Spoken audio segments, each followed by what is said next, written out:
Oke, Assalamualaikum warahmatullahi wabarakatuh. Salam Om Swastiastu, Namo Buddhaya, salam kebajikan. Sebelum kita memulai materi pada kali ini, sebelumnya izin memperkenalkan diri. Nama saya Rizky Putra dan NPM 231506165 dari Prodi Teknik Informatika, khususnya di kelas Teknik Informatika A dari Universitas Lampung, Angkatan 2023. Topik pembahasan yang akan saya bahas pada hari ini adalah penerapan AI di bidang agrikultur. Ada 7 topik yang akan saya bahas pada hari ini, yaitu adalah apa sih AI itu, apa fungsi dari AI, apa manfaat AI jika digunakan di bidang agrikultur, contoh penerapan AI, tantangan dalam penerapan AI di bidang pertanian dan solusinya, ide pemanfaatan AI dalam bidang pertanian dan kesimpulannya. Yang pertama mari kita bahas adalah apa sih AI itu? AI adalah singkatan dari kecerdasan buatan atau artificial intelligence dalam bahasa Inggris. Ini merujuk pada kemampuan mesin atau komputer untuk meniru kecerdasan manusia, termasuk kemampuan untuk belajar, merencanakan, memecahkan masalah, dan mengambil keputusan. Yang kedua,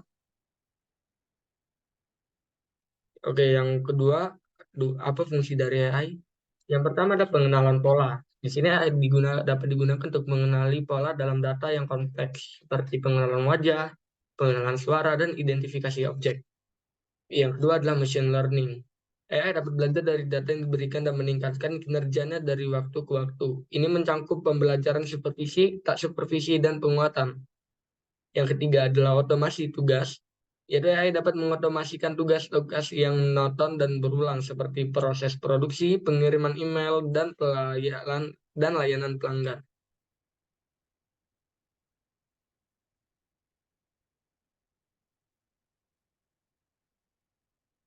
Oke, next yang keempat ada pemecahan masalah kompleks. Di sini AI dapat membantu dalam menyelesaikan masalah yang kompleks dan memerlukan pemahaman yang mendalam, baik itu dalam medis, keuangan, ataupun teknik. Yang kelima adalah pengambilan keputusan cerdas. AI dapat digunakan untuk menganalisis data, mengidentifikasi pola, dan memberikan rekomendasi atau pengembalian keputusan yang cerdas berdasarkan informasi yang ada. Yang nama adalah peramalan dan prediksi. Di sini AI dapat digunakan untuk meramalkan tren masa depan berdasarkan data historis seperti peramalan cuaca, pergerakan pasar, dan prediksi epidemi. Yang ketujuh, penyesuaian dan personalisasi. AI dapat mengadaptasi diri terhadap preferensi individu dan memberikan pengalaman yang disesuaikan dengan kebutuhan pengguna. Yang kedelapan adalah analisis data canggih. AI dapat menganalisis data besar dengan kompleks, cepat, dan mengidentifikasi pola yang tidak terlihat atau kompleks bagi manusia. Yang ketiga, mari kita lanjut, yaitu ada apa manfaat AI jika digunakan di bidang agrikultur. Penerapan AI dalam pertanian memungkinkan prediksi cuaca yang akurat, pemantauan tanaman yang efisien, pengelolaan sumber daya yang lebih tepat, peningkatan produktivitas lahan, pengendalian hama yang lebih baik, otomatisasi tugas pertanian, dan pengembangan varietas tanaman yang lebih tahan terhadap kondisi lingkungan. Secara keseluruhan meningkatkan efisiensi operasional petani dan berkontribusi pada keamanan pangan global. Yang keempat adalah contoh penerapan dari AI. Contoh penerapan AI dalam pertanian antara lain adalah penggunaan drone untuk pemantauan tanaman, sistem pengairan otomatis yang diperintahkan oleh sensor cerdas, algoritma prediksi cuaca untuk merencanakan penanaman yang lebih efisien, dan penggunaan robot untuk panen. Yang kelima, kita bahas tantangan dalam penerapan AI di bidang pertanian dan solusinya. Ya, tantangan dalam penerapan AI dalam pertanian termasuk biaya tinggi untuk teknologi AI canggih. Ya, seperti yang kita tahu kan, jika ingin menggunakan AI atau menggunakan teknologi yang canggih itu memerlukan biaya yang sangat mahal dan tidak kecil. Akses terbatas terhadap infrastruktur digital di daerah pedesaan. Kurangnya pemahaman teknologi ini di kalangan petani, karena petani-petani zaman sekarang itu belum banyak yang tahu tentang AI ini. Masih banyak yang istilahnya gaptek jika diambil dari bahasa sekarang. Dan ketidakpastian hasil yang dihadapi oleh petani. Dan solusinya termasuk pengembangan teknologi AI yang lebih terjangkau, program pendidikan dan pelatihan untuk petani, perbaikan infrastruktur digital, dan peningkatan dukungan keuangan untuk integrasi teknologi. Yang keenam adalah ide pemanfaatan AI dalam bidang pertanian.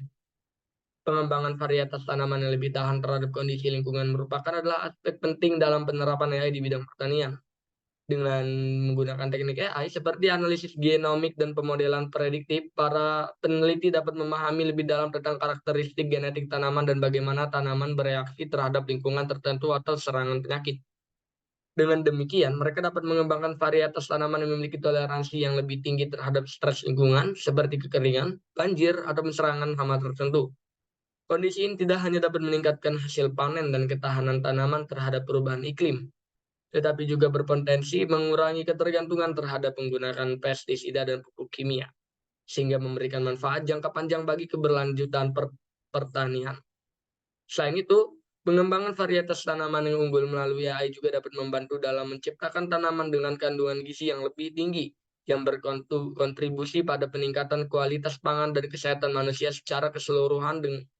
Dengan demikian, pengembangan varietas tanaman yang dioptimalkan melalui AI memiliki potensi besar dalam menghadapi tantangan global terkait perubahan iklim dan ketahanan pangan. Dari sini kita dapat menarik kesimpulannya penggunaan AI dalam pertanian memiliki potensi yang besar untuk meningkatkan efisiensi, produktivitas, dan keberlanjutan. Namun, tantangan seperti biaya, akses, dan kurangnya pemahaman masih perlu diatasi agar penerapan AI dalam pertanian dapat diadopsi secara luas dan bermanfaat bagi semua pihak yang terlibat. Dengan upaya kolaboratif antara pemerintah, industri, teknologi, dan petani, manfaat AI dalam pertanian dapat direalisasikan secara lebih efektif. Oke, baik, segitu saja materi yang telah saya berikan pada kali ini. Jika ada salah kata, saya mohon maaf. Saya pamit undur diri. Terima kasih. Wassalamualaikum warahmatullahi wabarakatuh.